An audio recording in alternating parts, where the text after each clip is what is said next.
Mari kita bangkit berdiri bersama-sama Bapak Ibu Saudaraku. Angkat tanganmu, katakan, Lord I live to worship you, my Jesus.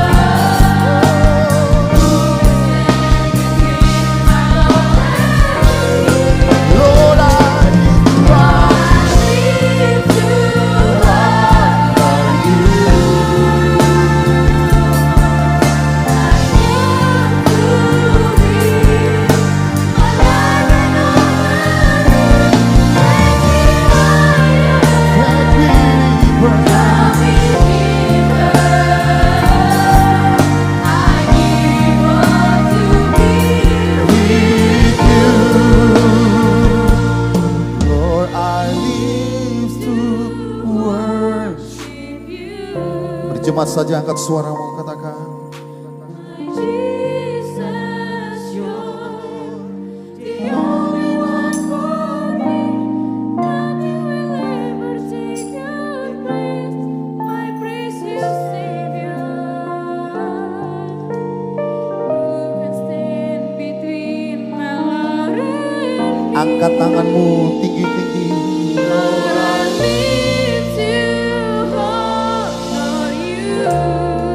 Oh Jesus, to be my life and offering, take me higher, draw me deeper. I give all to be with you. I give all to be. I give all to be.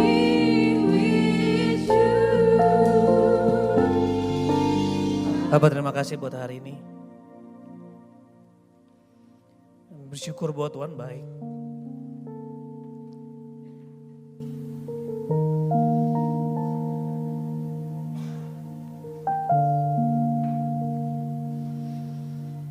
Kami tahu Tuhan hadir di tempat ini. Kami tahu Tuhan hadir di hidup kami. Sebab hari ini kami ingin mendengar suara-Mu.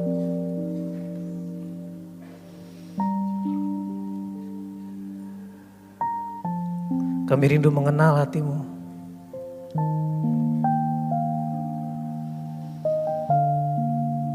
Karena Engkau terlebih dahulu mengenal kami.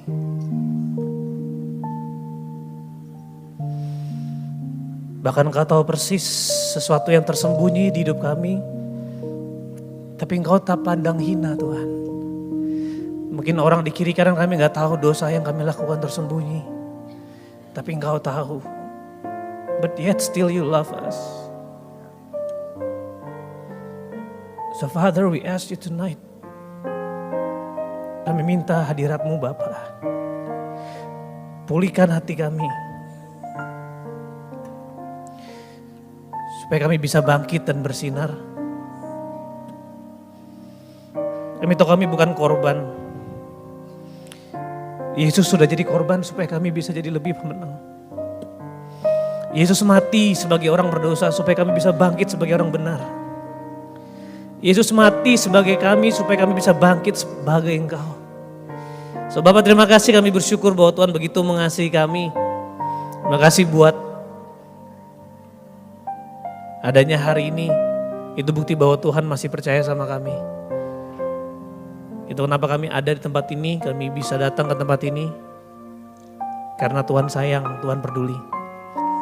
Sebab terima kasih, jangan satupun orang terlewatkan.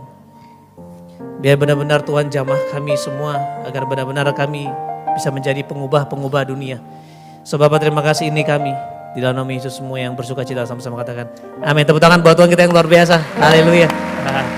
Betos kiri kanannya, bilang you are the light of the world. Silakan duduk habis itu. Oh haleluya. Semua katakan woo. Yang rasa ganteng bilang woo.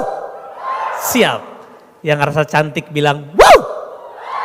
Yang jomblo bilang woo. Yang udah punya pacar bilang wuh. Ya. Yang punya pacar tapi pengen banget putus bilang wuh. Yang jomblo tapi pengen banget pacaran bilang wuh. Tepuk tangan buat kalian semua dong. Aduh. Saudara, teman-teman semua, nggak apa-apa jomblo. Yang penting punya kepastian daripada pacaran lama tapi nggak pasti-pasti. Colek pacarmu bilang kapan, bilang.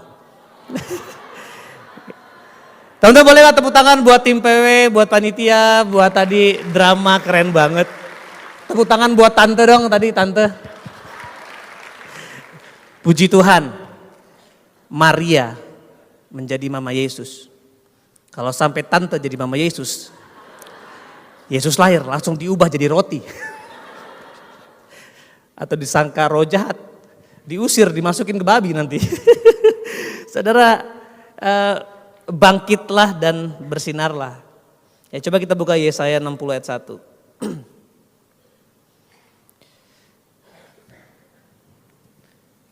Saya cuma punya waktu 30 menit, jadi saya coba hilangkan bercanda-bercanda, saya hilangkan hal-hal yang gak penting. Kita mau tajam hari ini, amin. Ya. Bangkitlah dan menjadi teranglah sebab terangmu datang dan kemuliaan Tuhan terbit atasmu. Ini nubuatan Yesaya. Yesaya melihat bahwa akan ada satu generasi yang akan bangkit dan bersinar. Karena apa dia bilang? Karena terang Tuhan dan kemuliaan Tuhan itu sudah ada di dalam kita. Dan Alkitab mengatakan kamulah terang dunia. Teman-teman, ini yang menarik, ini kebenaran yang harusnya mengubahkan kita. Kita nggak perlu usaha buat jadi terang. Kita nggak perlu usaha buat jadi terang, tapi Yesus, dia mati di kayu salib, dia bangkit supaya Roh Kudus bisa tinggal di dalam kita, supaya kita bisa bersinar. Dan kamu dipanggil buat jadi dampak. Hidupmu bukan diciptakan buat jadi biasa-biasa aja. Tadi Kapten Rico udah dengan jelas bilang bahwa Tuhan rindu untuk supaya kita semua bisa jadi dampak. Dimanapun teman-teman ada hari ini, posisi kalian seperti apa, keadaan keluarga kalian seperti apa, gak menjamin mau keluarga baik, gak menjamin hidupmu akan baik.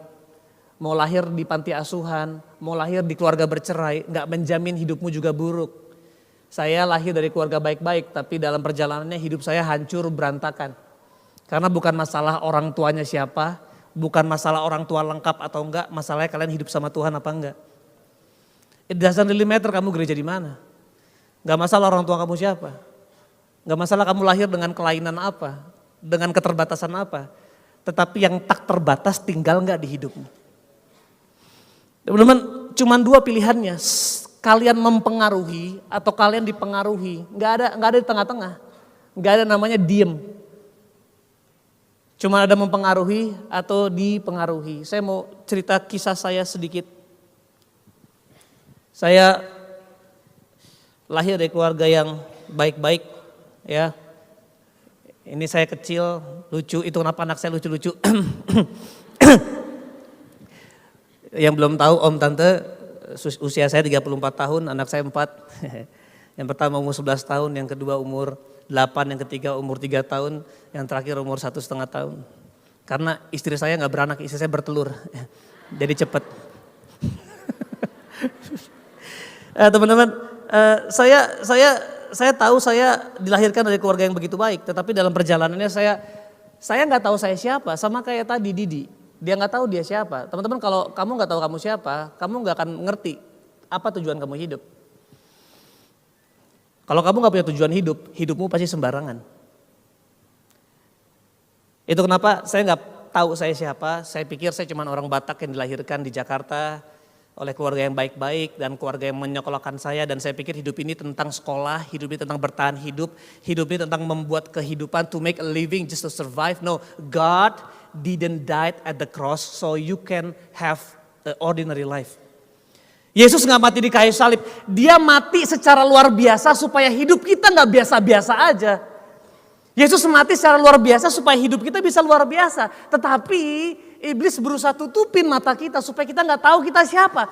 Karena yang iblis takutin ketika kita bangun pagi kita tahu kita siapa. Maka dia selalu bilang dari keadaan keluarga, keadaan orang tua, sekolah, dibully dalam keadaan. Dia coba ngomong, kamu bukan siapa-siapa. Ketika kamu percaya kamu bukan siapa-siapa, kamu gak akan jadi apa-apa. Ibadah gak akan ngubahin kamu. Sorry to say, KKR gak akan ngubahin kamu. Tapi hidup dengan Tuhan. Knowing who you really are in God. Membuat kamu akan berdampak besar. So puji Tuhan acara seperti ini untuk memberikan jembatan supaya kita ketemu dengan Tuhan. Akhirnya saya ibadah, orang Batak ibadah seminggu bisa 3 kali. Ibadah hari Minggu, habis itu ada yang naik kelas, ada yang baru dapat pacar, ada yang putus, ibadah semua. Semua ibadah. Ada yang ulang tahun, ada yang sakit, ibadah. Firman Tuhan diberitakan sesering mungkin, tapi enggak ada yang ngubahin saya. Kenapa? Karena saya menolak untuk mempercayai siapa saya sesungguhnya. Sama seperti apa yang Alkitab bilang. Singkat cerita, next slide. Hidup saya akhirnya berantakan, saya di usia SMP saya mulai pakai narkoba, saya mulai masuk SMP saya diskors, SMA saya di drop out karena saya pakai narkoba juga, saya dipindahkan, lalu saya puji Tuhan saya punya mimpi jadi dokter gigi, saya masuk ke kampus dokter gigi tapi saya mulai jadi bandar narkoba dan hari itu saya digerebek polisi dan saya harus masuk ke dalam penjara. Dan saya masuk dalam penjara bersama dengan pacar saya yang sekarang jadi istri saya. Jadi yang teman-teman lihat adalah pernikahan diawali oleh seorang bandar mencintai pasiennya. Tidak sepadan. Orang-orang sering bilang sepadan cari yang seiman. Seiman bukan jawabannya. Tetapi ketika Yesus jadi pusat di pernikahan pasti berhasil pernikahanmu. It doesn't really matter how you started. Tetapi saya memulai nggak tanpa Tuhan, makanya asal pilih. Kalau kamu sudah dalam Tuhan, jangan asal pilih karena Tuhan nggak asal pilih kamu. Akhirnya saya mulai hidup berantakan, saya masuk penjara, saya di drop out dari kampus saya kehilangan saya punya mimpi dan pacar saya hamil. Saya ngerasa di usia saya yang ke-21 di akhir, saya pikir hidup saya udah nggak jadi apa-apa. Di keluarga Batak itu menghina sekali karena saya harus melangkahi kakak saya. Dan saya pikir hidup saya habis. Tetapi puji Tuhan, di saat saya merasa hidup saya habis, kasih Tuhan gak pernah habis. Puji Tuhan, karena saya mentok nakal, saya tahu udah gak ada jalan lain. Nah bukan berarti teman-teman harus mentok. Tetapi Tuhan pakai yang mentok untuk ngomong supaya lu gak perlu mentok.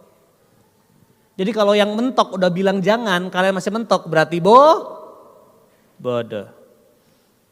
Itu kenapa Tuhan rata-rata pakai orang yang paling hancur. Bukan berarti orang yang paling hancur yang bisa dipakai Tuhan. Tapi saking sayangnya Tuhan sama orang-orang yang belum hancur, dia pakai orang yang paling hancur untuk bilang jangan ke sana. Puji Tuhan teman-teman, di saat saya kehilangan saya punya mimpi, Tuhan. Kenapa?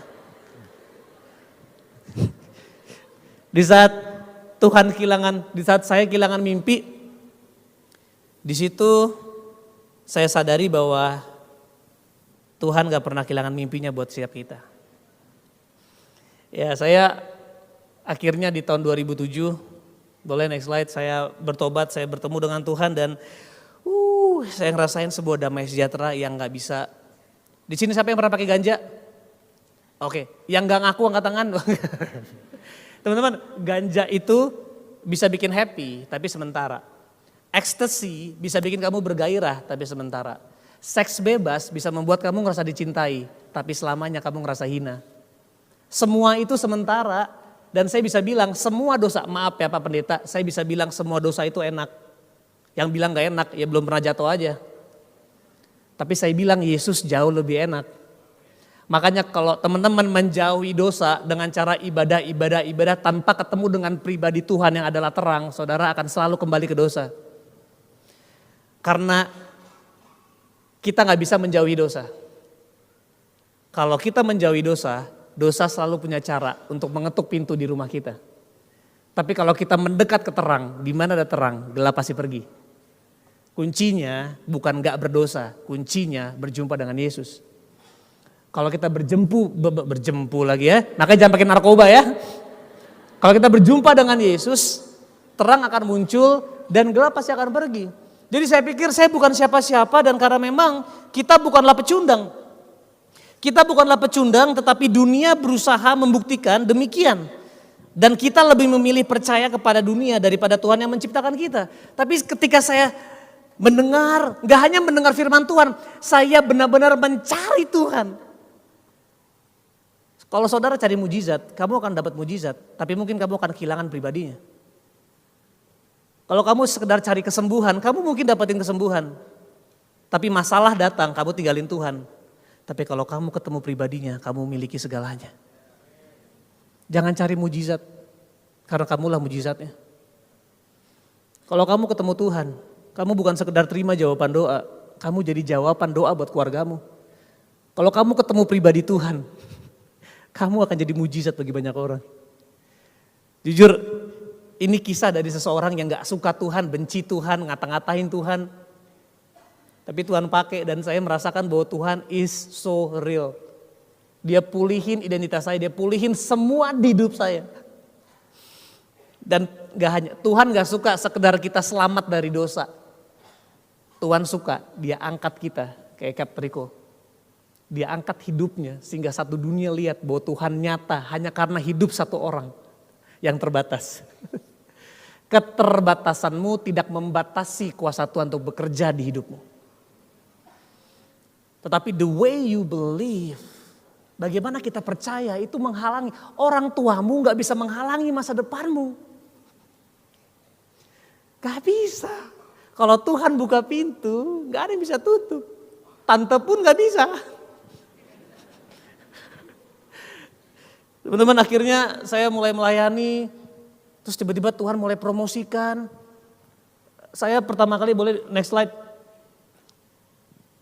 Ketika saya jadi host di televisi, saudara harus tahu orang kalau mau jadi host harusnya dia yang casting, kejar-kejar perusahaan TV, betul? Nah 2011 saya lagi mau on the way ke gereja, tiba-tiba perusahaan CBN, Mark McClendon yang bikin Solusi Live, Super Youth, Generasi Seru, dia telepon saya. Bukan Marknya, produser Solusi Live. Saudara ada yang tahu tayangan Solusi? Oke, ditelepon, halo Raditya Olwan ya, saya dari Padanang, CBN, saya pengen kamu jadi host di Solusi Live. Nah tapi keadaannya saya harus khotbah, saya harus ngajar di gereja, 20-30 orang. Jujur, hati saya tergoda, aduh saya pengen masuk TV. Tapi sekali lagi, masa depanmu yang pegang itu Tuhan. Akhirnya saya bilang, Pak, saya minta maaf banget. Saya jujur saya pengen banget, tapi saya punya tanggung jawab. Saya bilang, Pak, maaf saya gak bisa karena saya harus ngajar 20-30 orang. Itu dia telepon 5:30, saya lagi menuju ke kantor saya dan jarak untuk ke tempat casting itu jauh sekali. Hampir sekitar 100 km. Enggak, sorry, 60 km. Jadi kalau saya mau terima, saya harus pergi ke sana, tinggalin saya punya pelayanan untuk casting. Ya, which is casting untuk perusahaan TV Kristen juga. Tetapi saya tahu bahwa hidup saya punya Tuhan. Saya harus pentingin mimpinya Tuhan daripada mimpinya saya. Kalau kita pentingin mimpinya Tuhan, kamu akan dibawa Tuhan kepada mimpimu. Akhirnya saya di kantor, nyampe 6:30, orang yang sama telepon saya. Tahu dia bilang apa? Radit, kami dengan segenap tim akan pergi ke kantormu, biar kami casting di kantormu. Anak Tuhan itu punya panggilan dikejar berkat, bukan ngejar berkat.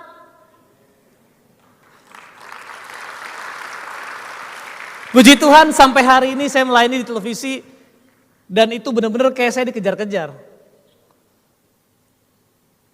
Semua Tuhan sudah sediain.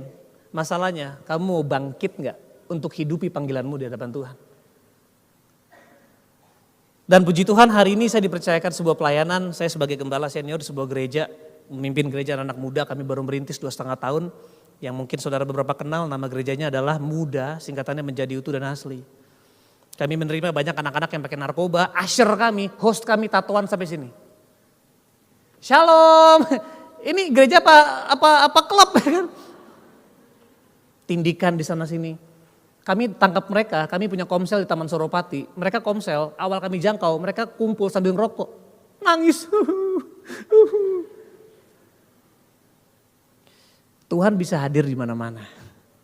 Dan puji Tuhan setelah sekian berjalan banyak mereka berubah, mereka ngalamin Tuhan, mereka tinggalin semuanya kehidupannya. Dan puji Tuhan hari ini juga saya dipercayakan dengan istri saya. Next slide boleh.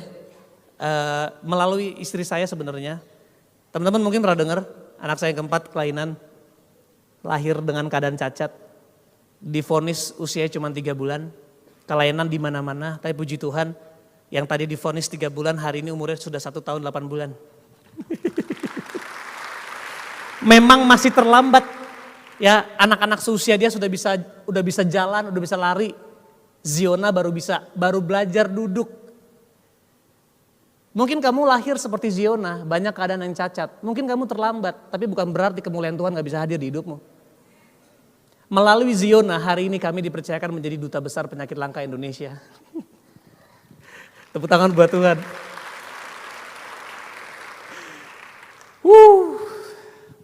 Siapa saya? Saya di drop out dari kedokteran gigi. Istri saya di drop out dari kuliahnya di Atmajaya, kuliah hukum. Tapi 6 bulan lalu kami diundang oleh staf presiden. Kami masuk ke kantor beliau. Beliau tanya, Mas Radit, Mbak Joanna, Indonesia bisa lakukan apa buat anak-anak cacat? Dia nanya sama siapa? Orang yang pernah di drop out. Jadi kampus yang drop out saya, sekarang nyesel drop out saya. Saudara harus tahu, orang bisa drop out kita, tapi Tuhan gak akan pernah drop out kita. Justru Tuhan mendrop outkan diri dari surga, supaya kamu gak akan di drop out dari surga.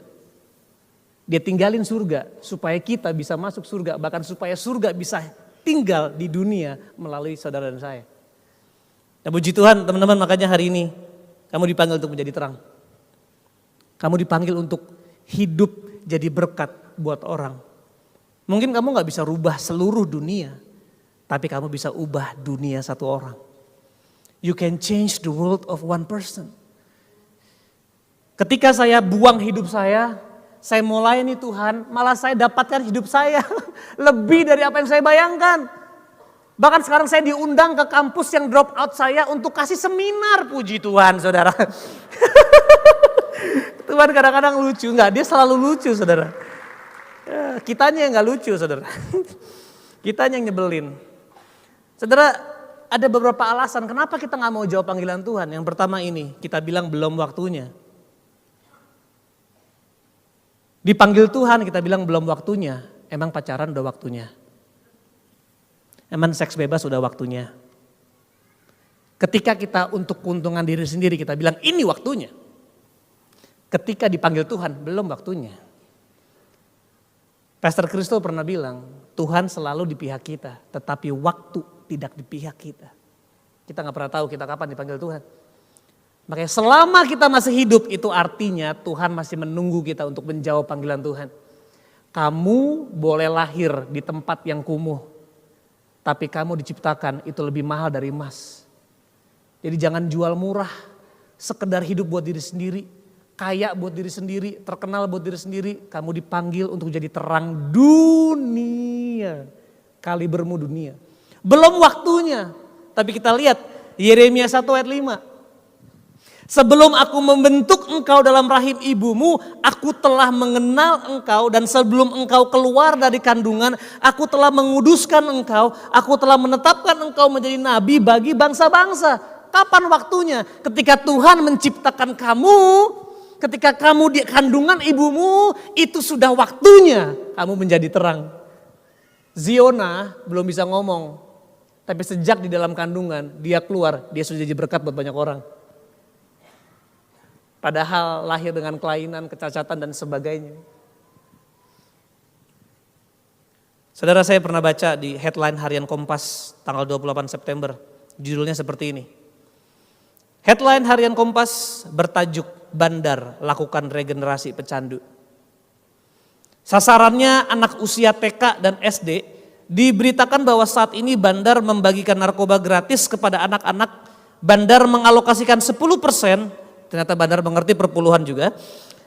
Bandar mengalokasikan 10% dari miliknya untuk dibagikan gratis kepada anak usia taman kanak-kanak dan sekolah dasar. Diperkirakan ketika mereka bersekolah menengah ke atas telah menjadi pecandu.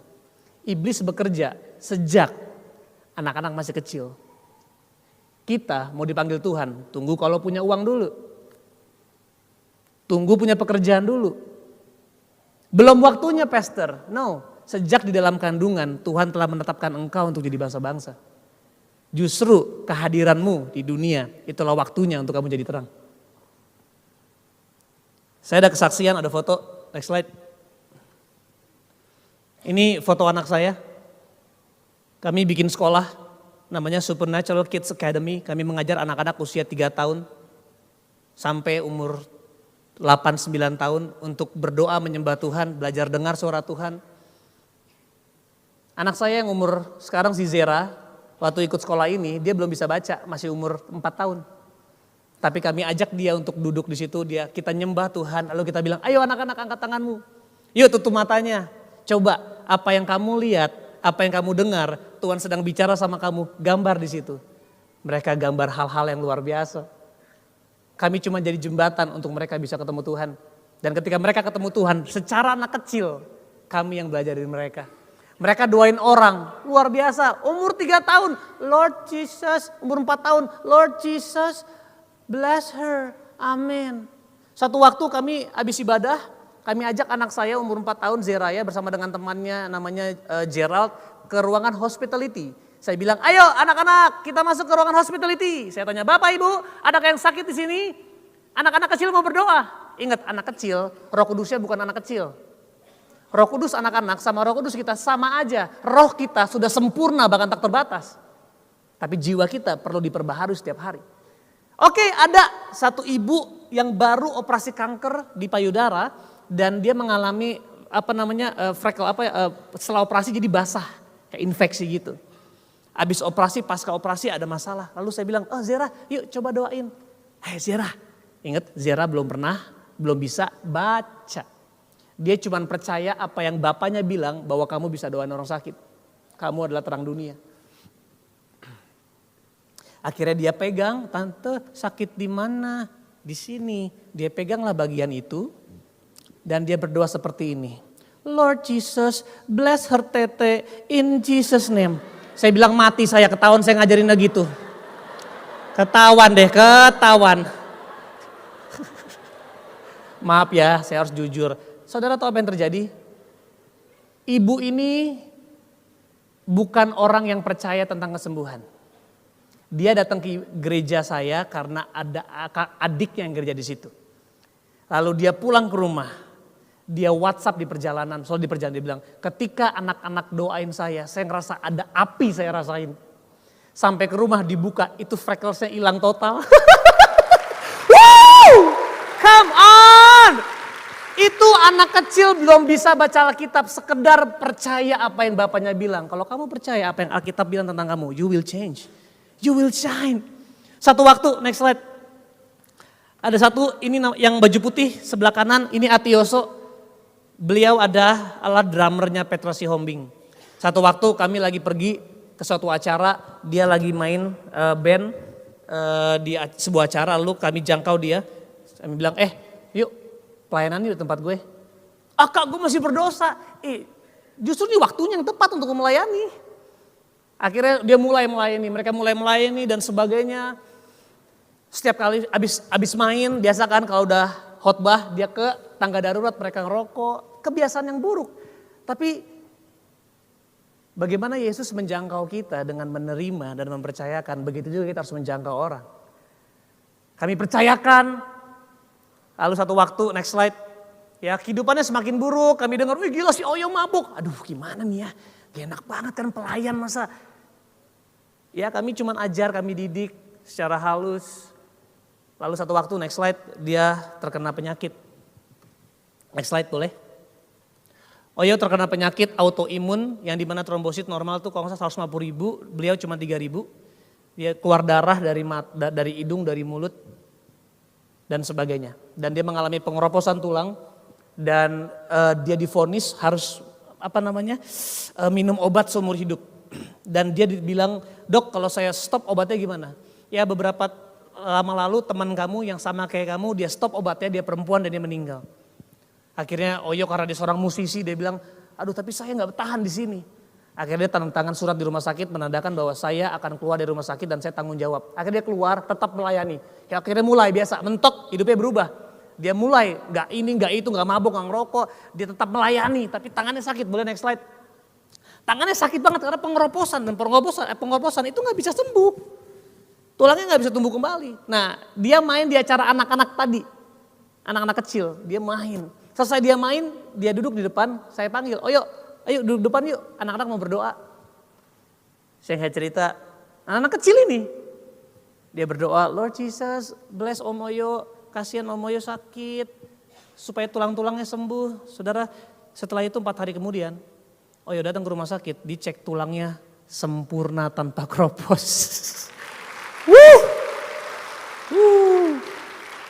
Terus sampai hari ini dia gak pernah minum obat yang harus seumur hidup. Dan next slide, hari ini Oyo menjadi worship pastor di gereja kami. Next slide, dia memegang sebuah organisasi yang namanya Jakarta House of Prayer. Kalau saudara pernah dengar When Heaven Invades di Jakarta, dia selalu jadi worship leadernya. Kalau saya bisa berubah, kalau saya bisa berdampak, kalau Tuhan bisa rubah hidup saya, kalau Tuhan bisa rubah hidup Oyo, Tuhan juga bisa rubah hidup saudara. Bukan sekedar gak berdosa. Hidup sekedar gak berdosa itu kecil. Itu bukan tujuan Tuhan mati.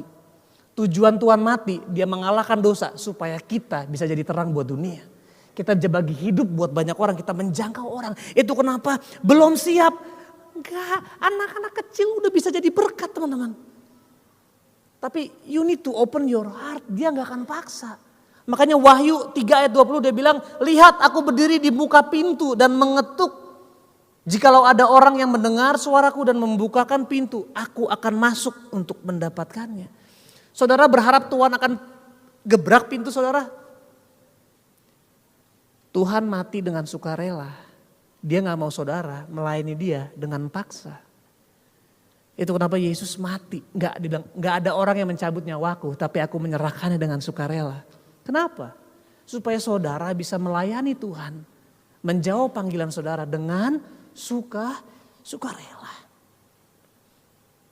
So kalau ada yang bilang belum siap, belum waktunya, ini waktunya saudara. Kalau saudara jawab panggilan Tuhan. Tuhan gak sekedar jawab doa saudara. Tapi saudara akan jadi jawaban doa bagi banyak orang. Katakan amin, come on. Saudara yang kedua belum siap. No, gak ada waktunya belum siap. Tuhan gak pernah panggil orang yang siap. Tuhan panggil orang yang mau. Saya gak siap. Saya punya track record jelek. Tapi Tuhan gak pernah punya track record jelek dalam memilih orang. Kalau saya bisnis, saya pilih bisnis yang baik. Saya asuransi, saya pilih asuransi yang terjamin. Saya pilih track recordnya baik. Jadi kalau saya aja manusia yang lemah, saya bukan alfa omega, saya terbatas, tetap bisa memilih produk yang bagus, saya pelajari. Kira-kira saudara, kalau Tuhan pilih produk, apakah dia tidak pelajari dulu produknya? Apakah dia akan pilih produk yang gagal? Gak mungkin. Manusia aja yang bodoh, dia pilih produk yang spesial.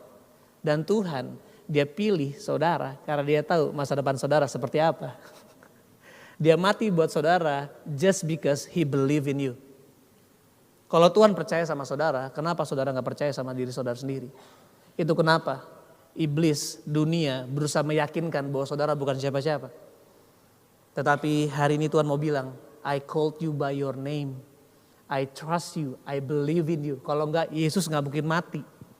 Yesus mati karena dia tahu persis. Dia investasi, bukan sekedar jutaan dolar. Dia investasi hidupnya, darahnya tercurah buat saudara dan saya. Karena dia tahu persis, dia sudah pergi ke masa depan dan dia lihat anakku akan jadi luar biasa. Kaliber saudara adalah dunia. Jadi jangan anggap remeh saudara. Itu kenapa kita sering anggap remeh orang lain.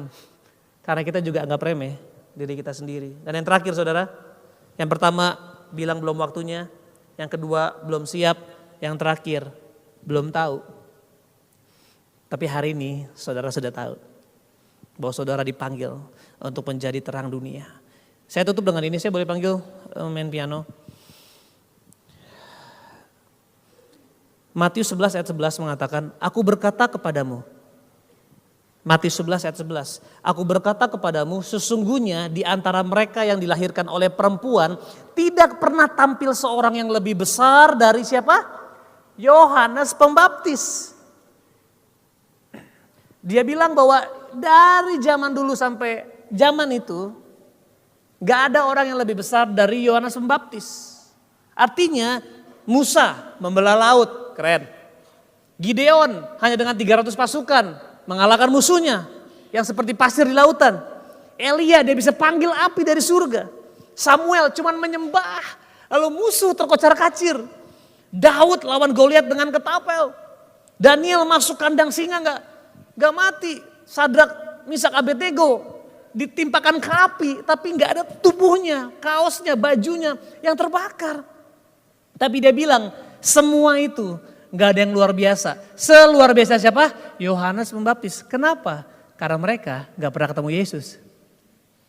Tapi Yohanes Pembaptis dia bertemu dengan Yesus. Dia baptis Yesus. Tapi lihat ayat selanjutnya. Walaupun semua itu lebih kecil dari Yohanes Pembaptis. Tetapi yang terkecil dalam kerajaan surga yaitu saudara dan saya. Itu lebih besar dari Yohanes Pembaptis. Kenapa? Karena semua nabi perjanjian lama cuman bernubuat tentang Yesus. Yohanes Pembaptis dia bertemu dengan Yesus. Tapi kita, Yesus tinggal dalam kita saudara. Come on, Yesus tinggal dalam kita saudara.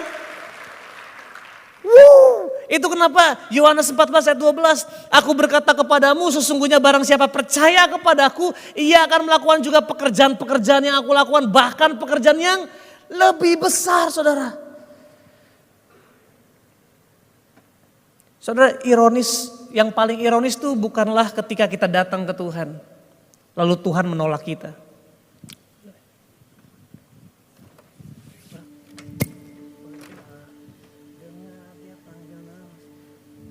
Yang paling ironis itu bukan ketika kita ditolak Tuhan. Karena wajar kita ditolak Tuhan. Siapa sih di sini yang nembak? Terus mau gak jadi pacar aku? Mau. Terus bilang, mah aku puji Tuhan aku terima dia di pacarku. Kenapa? Karena dia paling goblok satu sekolah. Ya gak mungkin.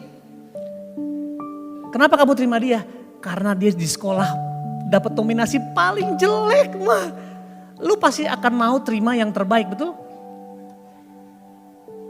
Jadi normal kalau kita datang ke Tuhan terus Tuhan tolak, normal. Karena Tuhan itu kudus, dia besar, dia mulia, dia ajaib. Sedangkan kita orang berdosa. Jadi nggak aneh kita ditolak Tuhan. Itu bukan ironis, itu biasa. Makanya luar biasa dia menerima kita apa adanya. It's amazing. Tetapi ini ironis, ketika Tuhan yang sempurna, Tuhan yang menciptakan kita, dia tinggalin surga, dia hidup, lahir dari seorang perempuan, dia merasakan kelemahan kita. Saudara kalau saudara berpikir punya perasaan gak berharga, rasa malu, Yesus pun mengalami.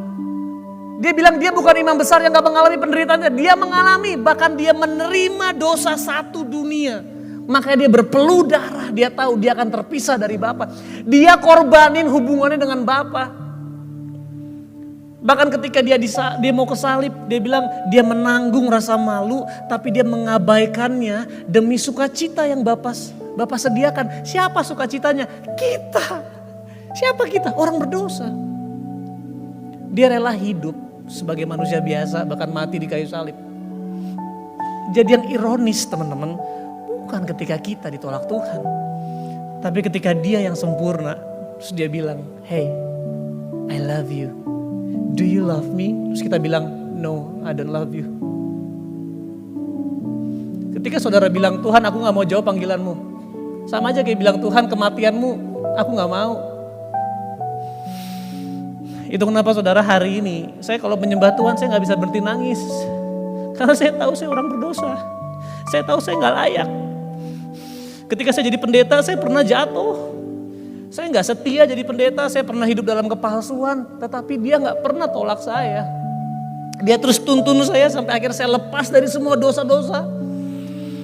Bahkan dia selalu peluk, dia bilang, "Dit, it's okay. Memang manusia tolak pendeta yang jatuh. Tapi kamu anakku, ayo maju, maju. Aku telah menanggung dosamu, darahnya tercurah sekali untuk selamanya. Bukan supaya kita bisa hidup dalam dosa, tapi supaya kita gak mau lagi berdosa. Karena ingat, Yesus mati selamanya buat kita, dia cinta selamanya sama kita." Saudara, ironis, Tuhan hari ini bilang, "I love you. Ini aku kasih dunia buat kamu, anugerah gratis buat kamu." Terus kita bilang gak mau, aku lebih pilih ini, aku lebih pilih pacarku, aku lebih pilih ini, aku lebih pilih uang, aku lebih pilih. Itu kenapa hidup kita gak pernah aman. Karena uang gak pernah bikin kita aman. Pacar gak pernah bisa bikin kita aman. Orang tua gak pernah sepenuhnya bisa bikin kita aman. Orang tua pulih, saudara kecewa sama Tuhan karena orang tua saudara gak pulih. Saudara pikir ketika orang tua pulih, saudara bisa dapat aman? Tidak. The Holy Spirit is the Spirit that comfort you. Roh Kudus yang bikin saudara nyaman. Orang tua saudara berubah gak bisa bikin hati saudara berubah. Sekedar ada orang yang menyakiti saudara, dia bilang, "Aku minta ampun ya." Saudara pikir itu bisa mengubah hati saudara? Gak ada yang bisa mengubah hati saudara. Makanya stop cari gereja baru. Stop cari KKR baru. Stop cari mentor baru. Stop cari pacar baru. Stop cari kerjaan baru. Karena bukan itu yang kamu butuh hati yang baru. If you have a new heart, you will have a new life. It's good to have a mentor, punya gereja. Saya cinta banget sama yang namanya KKR, karena di situ saya berjumpa dengan Tuhan. Tapi sekali lagi yang mengubahkan adalah kehadiran Tuhan di hidup saudara. So I don't know, hari ini saya ingin panggil saudara hari ini. Kalau saudara capek, punya rasa gak berharga, rasa selalu ngerasa gak layak, I'm not good enough, saya gak keren. Hari ini waktunya terima Tuhan, bukan sekedar supaya dosa saudara diampuni, tapi supaya Tuhan tinggal di hati saudara dan saudara berjalan sama Tuhan. Kuncinya jalan sama Tuhan, bukan sekedar terima Tuhan. Tuhan diterima di hidup kita supaya kita bisa berjalan sama Dia, supaya Dia dimuliakan dan kita juga dimuliakan. Ini waktunya jawab panggilan Tuhan. Jawab panggilan Tuhan. Ku jawab ya, ya, ya. Ku jawab ya Tuhan. Ku jawab ya Tuhan. Ku jawab ya. Saudara gak perlu pacar baru, sekali lagi. Saudara gak perlu apa-apa yang baru. Saudara perlu hati yang baru. Hari ini saya rindu banget, jujur saya gak lama. Saya bersyukur saya diundang ke sini dan it's not about me. It's never about me. Tapi saya yakin kenapa Tuhan panggil saya ke sini. Karena Tuhan pengen saudara dengar bahwa ini yang gak layak, ini yang benar-benar najis, hina. Tapi Tuhan pandang berharga, Dia mau pakai. Kuncinya jawab ya sama Tuhan dan lakukan panggilannya. Kalau itu saudara, jangan malu-malu saudara, maju ke depan sini berlutut sama saya. Ini waktunya hidupmu berubah.